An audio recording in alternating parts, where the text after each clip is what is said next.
everybody. Thank you so much for joining us for Cutting Through the Noise, How Vendors and Librarians Can Respond to What Faculty Want But Rarely Say. I'm Rhonda Contreras, Associate Director of Engagement with SAGE, and I'll be moderating our session today. Just a quick little bit about me. Before joining SAGE, I worked in both public and academic libraries, so this topic has been at the heart of my work on both sides of the librarian and vendor relationship. Now, through our conversation today, we hope to explore how meaningful faculty engagement strengthens the library's value, drives resource usage, and supports broader institutional goals.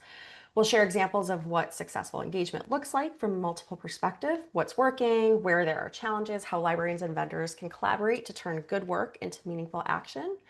And just a little bit about those joining me today. So we have Neil Baker, the Business Information Specialist at Purdue University. We have Steve Kramer, business librarian from University of North Carolina at Greensboro, and Lee Sutherland, senior faculty engagement partner at SAGE. Now, each of them bring unique insights into what it takes to build faculty relationships that truly make an impact. So with that, let's jump in and get started. But before we do so, just really quickly want to pull up the code of conduct for the Charleston Conference, and then we'll jump in from there. So our first question today for our panel is, what does successful faculty engagement look like to you and why does it matter? Neil, for this question, I would love to start with you. Thanks, Rhonda. Glad to. I understand and I appreciate this question, but the fact you're asking it in the first place is kind of revealing. I've worked at 4 academic institutions over the past 27 years, liberal arts and R1, a regional state university. None of these 4 institutions has ever had any sort of plan, rubric, criteria for what faculty successful engagement looks like. We've got this, though, for information literacy sessions, consultations, workshops, et cetera, et cetera. So the question that goes through my mind is, does this question even compute for our profession, as it were? When I look at the wider profession on national survey instruments like MISO, LibQual, they never directly measure this stuff either, nor does ACRL, to put it bluntly. When I look back, I spent a little bit of my career as a major gifts officer in higher education. And in that setting, our performance had hinged on the number of visits we made with donor prospects. So what goes through my head is perhaps there's a way for libraries to increase faculty engagement, which is by literally tracking how many times we do outreach to faculty. Now, in terms of what this stuff looks like, for me, it's like things like invitations to do more guest lectures about AI, invitations to co-write publications, to serve on faculty committees. My personal approach to all this, it's personal relationship. It's not systematic in the slightest. I really don't have time to pursue a faculty engagement plan that would result in more than 40 to 50 guest lectures a semester. Could be a shortcoming on my part, but initial thoughts. Great. Thank you so much, Neil. And, Steve, Neil mentioned a little bit about the importance of working with faculty, but the kind of lack of core measures as to what success looks like. So just turning it over to you, would love your perspective on this relationship and success in this space. Yeah, thank you, Rhonda and Neil, for getting us started. And I agree, Neil, that it's not studied and discussed enough. And so a lot of us learn this on the job by doing it, and we take notes, hopefully, and can share it. Otherwise, it's something that is worthy of more time. For me, like liaison work in general, this work is proactive and relational. We are making connections and building relationships, and it does indeed take time, like Neil suggested. But it's something that is required of us to just have impact and to make this happen. So to do that, we need to get out of the library, ask questions, listen well. Often we librarians assume we know what faculty need and what they want, but that's not always true. I mean, we are librarians can be a different species sometimes. And we have echo chambers that can reinforce pre-existing ideas and fixed ideas. And so that can be a roadblock to engagement. But the goal, though, engagement is to make sure that faculty think of us as partners in teaching and research as well. And also realize what amazing skills we have. We have so much we can offer them in terms of consultations and teaching and research and student engagement, et cetera. And that's why this really matters. So what I've learned, just seek, and this is, I think, true of many of you listening today who are liaisons too, seek out faculty where they are, their spaces, their offices, departmental meetings, social events where faculty are there. Even a third space like a coffee shop, we really just can't do it in the library. You have to go out there, or LinkedIn. That's another third space that works for this too. And finally, Neil mentioned being a development officer, and they are experts on this. Like them, we need to research faculty ahead of time. So look up their CV, their educational background, their dissertation topics, what they're publishing now, what classes they're teaching. And we have access to all of that through, LinkedIn and CVs and literature searching and our course calendar that we have. So we do have many different tools available for us to help make engagement work well. Great. Thanks so much, Steve. And I loved all those ideas for opportunities to seek out and get to know the faculty that are working at your institution. So Lee, I'd love your perspective and thoughts on this question as well. Specifically, how do relationships play into your work? Yeah, from the publisher's perspective, successful faculty engagement means building awareness of and connecting faculty with their library resources. And of course, in my case, it's with Sage Learning Resources. The real measure of success for me happens when I get to partner with the library to support their efforts in building relationships that build bridges back into the library. My work often involves supporting the feedback loop, and that feedback loop happens during IP trials and doing detailed course alignments to support a course or making content recommendations, and finally doing faculty outreach to build awareness of a new SAGE resource that's available in their library. But ultimately, how I measure my own success in faculty engagement at a given university is the growth in the usage of the resources that we have in that particular library. So if I'm able to connect and support the library with that growth, then I see my work as successful. So thanks. Great. Thank you so much for that, Lee. With that, we'll move on to our next question. So would you be able to share with us, I would love to hear from the three of you, a specific example or two where faculty engagement made a measurable or visible impact? And Steve, I'll turn this over to you to get started. All right, thank you. This is my longest response today, so I'll try to be as nice as possible. Like many business schools, my business school is incorporating AI into its curriculum in thoughtful ways, emphasizing critical thinking and ethics too. It's not just, how to use AI for capitalism. This is a new area of faculty, of course, like it is for all of us, and they're asked to do this fairly quickly. So there's much need on their end for support. I think there is, at least. And so we have so much to offer here. Librarian skills, critical thinking, our literature skills. And by that I mean language skills, keyword searching, Boolean searching skills, like prompt engineering connections, have so much to offer. And so thinking about that, I talked to our business school's embedded instructional technology consultant, Morgan Robinson, a friend of mine, and with her ideas and support, decided to focus on two projects. One is student-centered. I was wondering how students are using AI for their own research projects in their classes. And so to that end, I started out by creating a LibGuide, and that's so typical for us, right?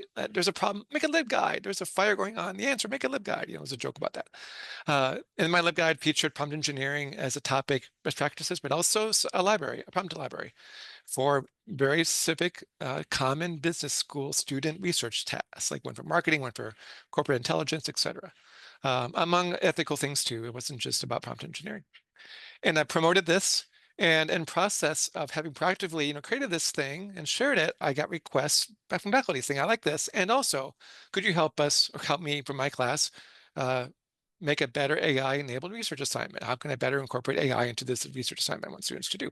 And so I continue to work on that. So that's one case where proactively creating this LibGuide and sharing it with everyone has generated feedback, but also more importantly, requests for further engagement and specifically about research assignments. So I really enjoyed that. On the faculty side for AI, this spring, our business school dean asked Morgan and me to evaluate some AI tools. He had some one-time money to spend. And so we're looking at the scholarly communication AI tools. And we wrote up a report. We tested many of them, talked to some of the vendors, got some prices, and sent all this data and recommendations to the dean. And he ended up getting a 2-year license with one-time money for something called Site AI, which some of you probably haven't heard of or even used.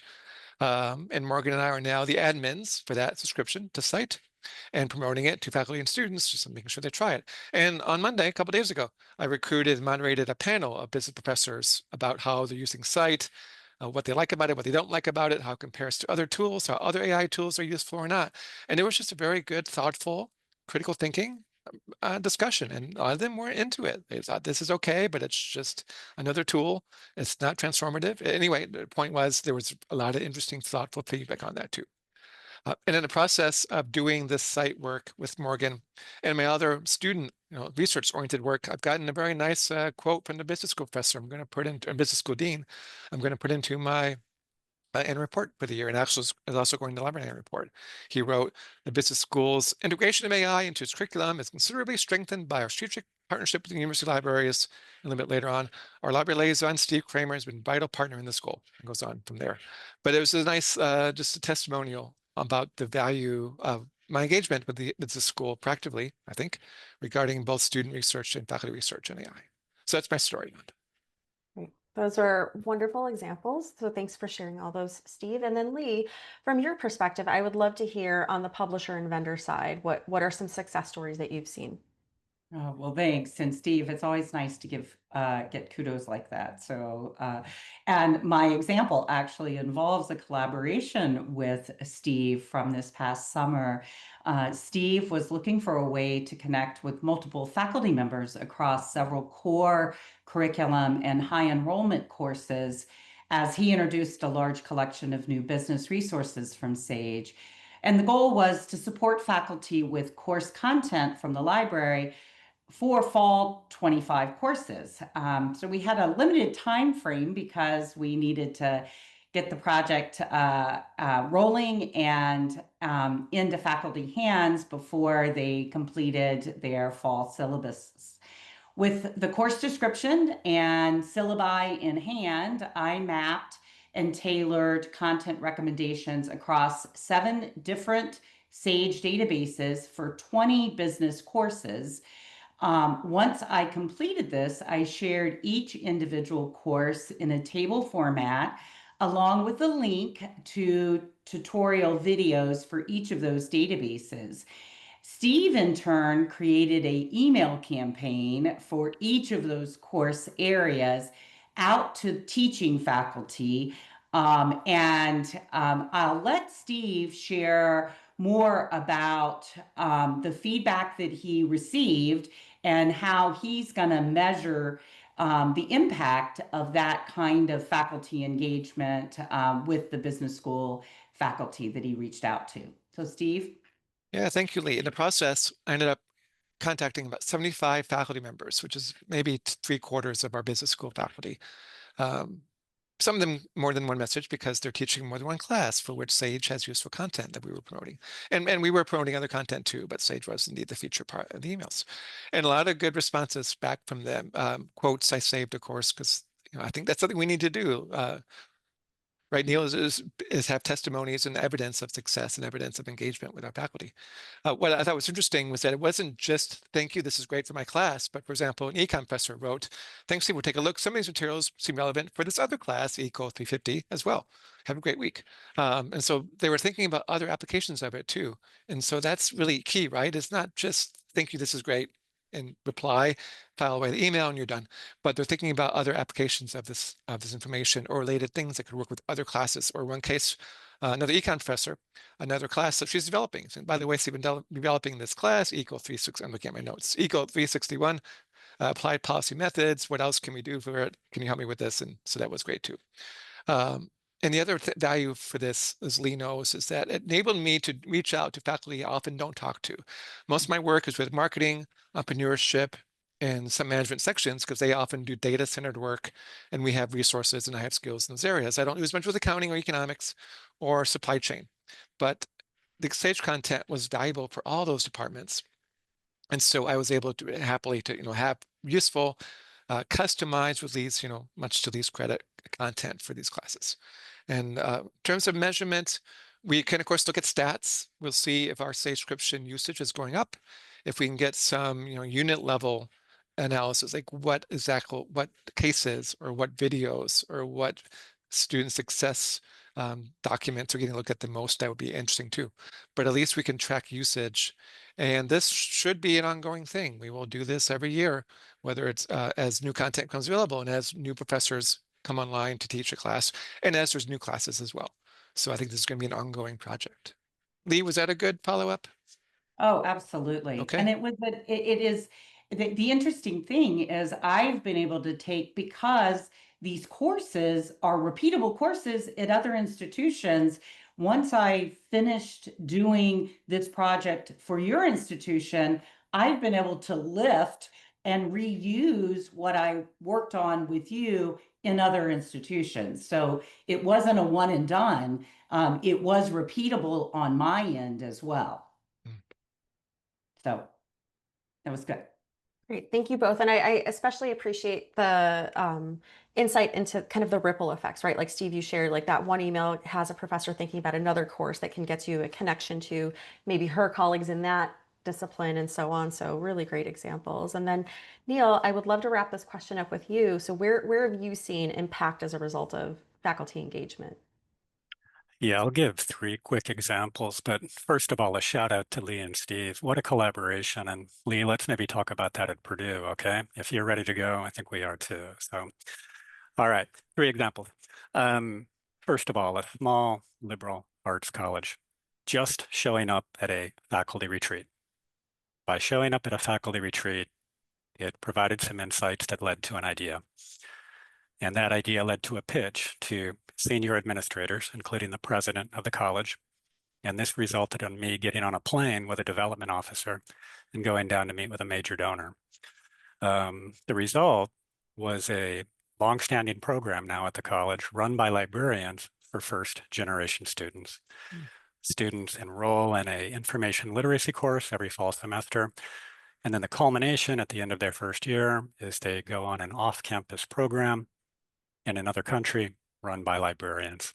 Destinations have included Montreal, United Kingdom, Germany, Italy, Japan, again, all run by librarians. Over 100 students have participated so far. So that's one example. 2 quicker ones. Guest lectures in a management course led to being asked to serve as an annual judge at Deloitte case competitions run by Deloitte consultants held every year at Purdue. 3rd quick example, participating on a design and implementation team for a new faculty development program about critical thinking has led to some good optics, some good credibility, and a demonstrable 6-week opportunity to work closely with faculty fellows participating in the program. And this is all just a result of literally getting out and talking with people. Great, thank you so much. That was a great way to end that question. And with that, we'll move on to our next question. Let me make sure. Yeah. So what I'd like the 3 of you to discuss next is just really from the librarian perspective, what are some of the biggest challenges or misconceptions around faculty engagement that you've encountered? And for this one, I'll hand it back to you, Neil, to get us started here. Yeah, thanks, Rhonda. I'm going to begin with just a challenge. Since COVID, it seems to me that more faculty don't work in their campus offices. Faculty floors can often seem like ghost towns these days. Of course, scheduling a remote meeting might actually be easier. I get it, but that serendipitous running into people, the collision space effect is just of incalculable benefit. So I find this to be more of a challenge in a remote work era. Briefly, in terms of misconceptions, I think I first want to state 100% behind the profession I work in. We're full of friendly, wonderful people at scale. Librarianship is just full of good people. However, dare I say it, I think there's a tendency, I'm generalizing here, to want to vilify vendors and faculty in some cases. So for a variety of reasons, we're stressed out, we're operating under certain pressures, and a knee-jerk reaction that even I will fall into at times is to critique the quote-unquote egocentric faculty, et cetera, and not look into my own set of issues. I think I'll just leave it at that and see where other people go with this, if at all. Great. Thank you so much for that, Neil. And Steve, I'll turn it over to you next to give some perspective on this question. And Neil, that was interesting, and we definitely could expand upon that for a while, couldn't we? And in my paired notes will touch on some of that too. Challenges, scale is an issue, particularly for those of us who are solo liaisons. Like I'm a solo business librarian, serving 4,000 students and over 100 faculty. And don't mean to be whiny, not unusual for particularly for a public university and maybe a regional university like my own to have that level of liaison ratio to a group of faculty and group of students. But scale, right? There's a lot of them, and Lee and I alluded to this with just the SAGE messages we were sending out this summer. So it's hard to get to know everyone. By the time you meet everyone, a lot of people have left and new people have been hired. So you got to start over again. So just that we have to acknowledge, despite like what I said earlier about the need to build relationships and make connections, it's hard to do that. It takes a lot of time. So we got to be aware of that. You can't ignore that. Also, and Neil alluded to this, everyone's busy, right? Librarians are always busy, faculty are busy, they feel crunched with their classes, with their research projects, with service requirements they have to do. So limited ability and opportunities to grab their attention, but we got to try still. We can't give up just because we're always busy. And sometimes I think that becomes a self-fulfilling prophecy. I'm too busy to do that. I'm going to bring that up again in a minute. Misconceptions, I think we also need to acknowledge the well-discussed idea of an imposter syndrome in librarianship. We often might think that we don't have the skills we need or the subject knowledge to work with someone, to approach someone even, particularly in, in our academic departments where there might be a sense of, intellectualism and high value or high knowledge, wisdom there. So we got to overcome that. We do have much to offer. We probably know enough already. You may not be totally expert in economics. I'm not. I'm totally accounting. I'm bad with accounting, even though I serve an accounting program and have for 20 years now. But still, we can try, we can learn, and we know enough usually to make that happen. Another issue that's come up with just outreach is simply, what if the answer is yes? What if I'm successful? Well, I have time to work on this. If someone asks me to help with something, well, I have time to do that. So there's always that concern, and that can stop us from even trying. And that's too bad, because we really need to treat that as a happy problem. And if possible, talk to your department head or your boss or your colleagues about how you can handle the workload if that becomes happily a problem that you're asked to do a lot. Faculty can be intimidating, it seems. Some of them even can seem to be mean people. Neil mentioned this too, or joked about it, or egocentric. And maybe sometimes that's true, but I think a lot of that comes through email communication, that perception. When we see people face to face, when that's possible, when they're not, at home working post-COVID, if you're having coffee with them, it's much harder to think of them as being mean or intimidating. But that can be a misconception that we have to deal with as well, among other things. Great. Thank you so much for all of that, Steve. And then Lee, I'd love to wrap up with you to get some thoughts on this question from in the context of your work. Yeah. And of course, my lens is a bit different, yet I face very similar challenges, particularly when it comes to scale, given how many institutions that I support. I often seek to make connections with the SAGE authors on a given campus, and that helps to grab attention. And I do so in their space, often in their office or grabbing a cup of coffee. And so I'm able to connect with them face to face or at a academic conference. A misconception that I find is that my work as a faculty engagement partner comes between or can disrupt the faculty librarian connection. And as previously shared, my goal is always to build that bridge back into the library and never to disrupt that connection between the faculty and the librarian. So that's from my perspective. Thanks. Thank you, Lee. And then we'll shift a bit now to kind of less about the relationship between the library and the faculty and more about the relationship between faculty and library resources. So what are some common barriers faculty face that you've observed when it comes to discovering and using library resources in their teaching? And Lee, we're going to flip it a little bit and we'll start with you this time. Oh, that's good. Well, as a publisher working with SAGE, I often find that faculty, particularly those teaching undergraduate courses, turn to the resources available with their textbook without even giving thought to what teaching resources are openly available to them through their library. I mean, they think of the library for their research, the journals that they rely on, but not necessarily for what they might use in their teaching. The barrier so often boils down to sheer lack of awareness. As the Associate Vice Provost at Purdue, Jennifer Dobbs Oates asked me during a meeting not so long ago, how do we cut through the noise to bring these valuable teaching and research resources forward to faculty? I shared this sentiment with Rhonda, and voila, a session at Charleston was born. Great, thank you so much for that, Lee. And then Steve, so Lee mentions the importance of cutting through the noise. Does that resonate with you as you think about this question and the perspective that you would have to bring to your answer?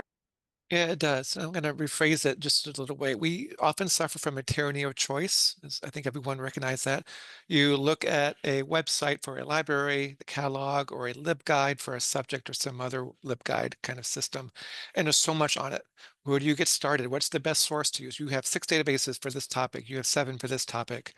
The names don't necessarily mean much to you because, like Sage, what is it? Sage means wisdom, but it doesn't necessarily tell you that it's a place to go to find videos, for example, among many other good things. And that's true of most publishers. And think about faculty, right? Even if we get intimidated by a LibGuide or look at a question and look at a LibGuide, say, which one do I use? Where do I get started? The faculty wouldn't know. So it's hard.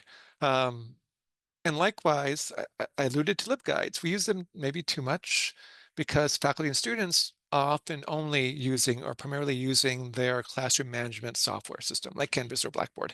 That's the student or faculty-centered approach. Can we better integrate LibGuides into Canvas or Blackboard, et cetera, and as a way to deal with the lack of awareness Lee alluded to, or the tyranny of choice, if we can be selective in what content goes there. And so it kind of ties back to time. It takes time for us to explore and learn things, and we don't always have time to do that. That's how I would respond to what Lee said, Rhonda. Perfect, thank you. And then Neil, looking forward to your thoughts and perspective on this question. New this year, let's go with the omnipresence of generative AI. So access to easy answers, access to easy tools and resources. Aside from that, I think I want to similarly kind of reiterate or build on what Lee and Steve said earlier, this lack of awareness about our offerings, sometimes coupled with a lack of awareness about intellectual property and copyright. So that could be part of it.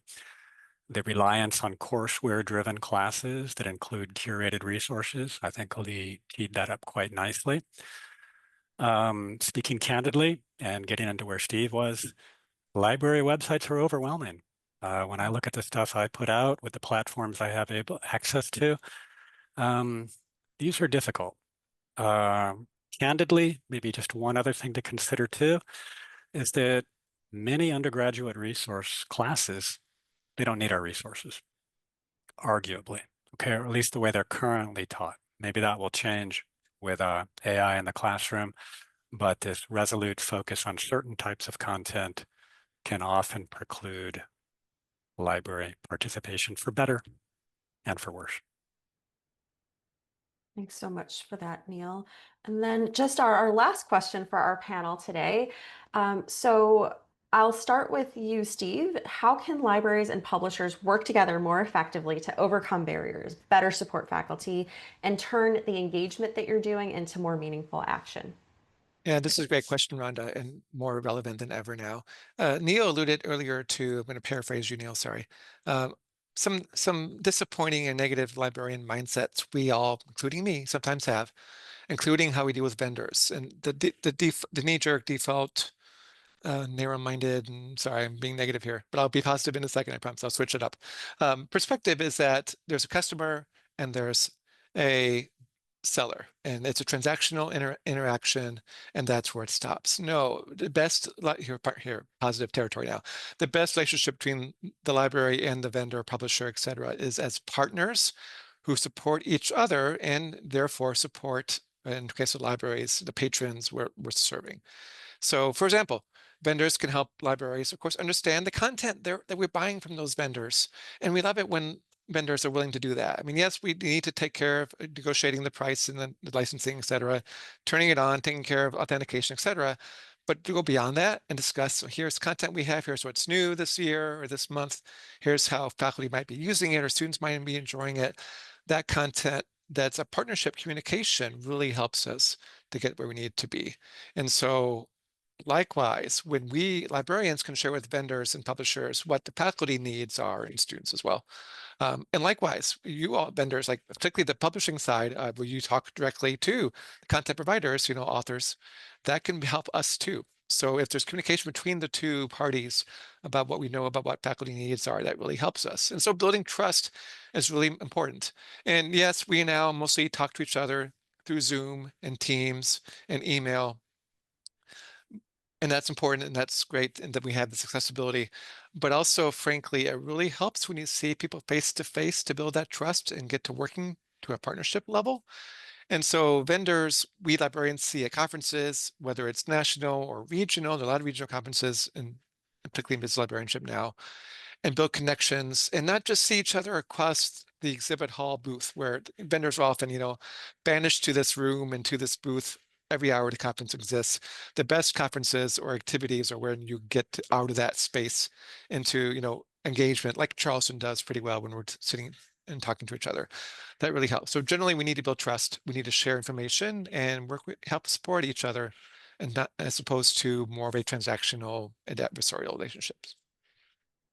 Great. Thank you so much, Steve. And I fully agree with all of that, the importance of the relationships and looking at this as a partnership. So Neil, I'd love to get your perspective as well. What does that partnership and collaboration look like or mean to you? As a business librarian, it's of paramount importance. I can't underline that enough. I'm on a first name basis with multiple vendor reps, and that's never been the case in my professional life up until now. Okay, what does it look like?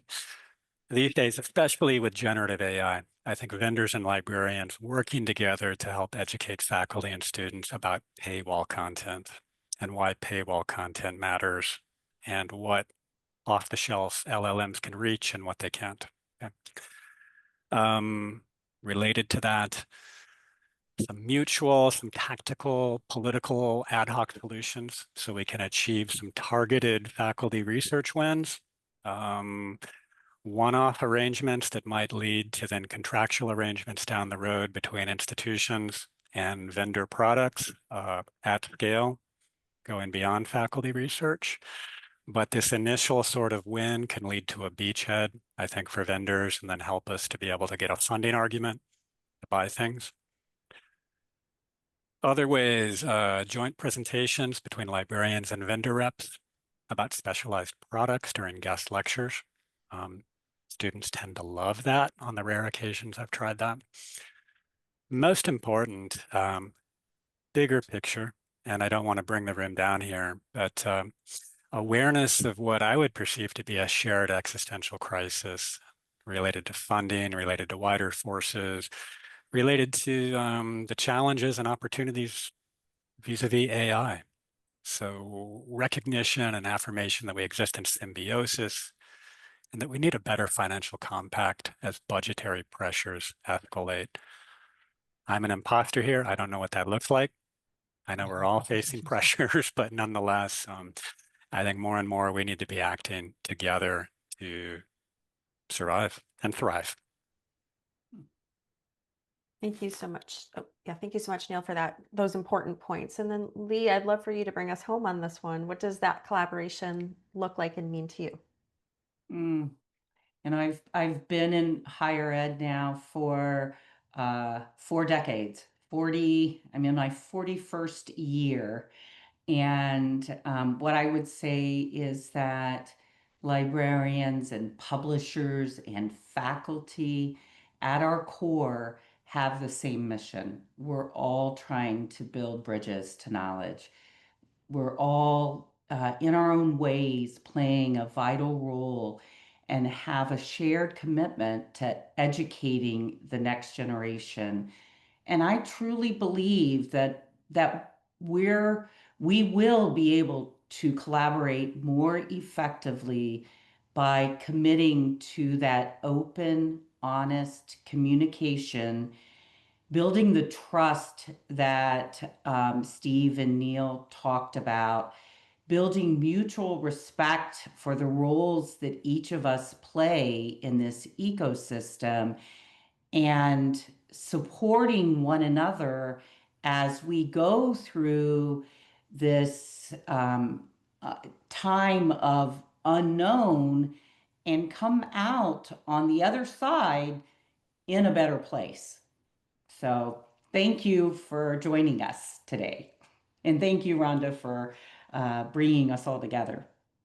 Great. Thank you so much, Lee, to end on kind of a positive note there. Yeah. It's great to hear that perspective. And thank you all so much, those of you that are listening online and that have joined us, ready to ask questions in the chat. This has been such a thoughtful conversation. So thank you, Lee. Thank you, Neil. Thank you, Steve. And like I mentioned, we would very much love to hear your questions. So we're going to transition to that portion of our presentation now. And if something comes to mind later, please don't hesitate to reach out to any of us. We're always happy to keep this conversation going. Again, thank you so much.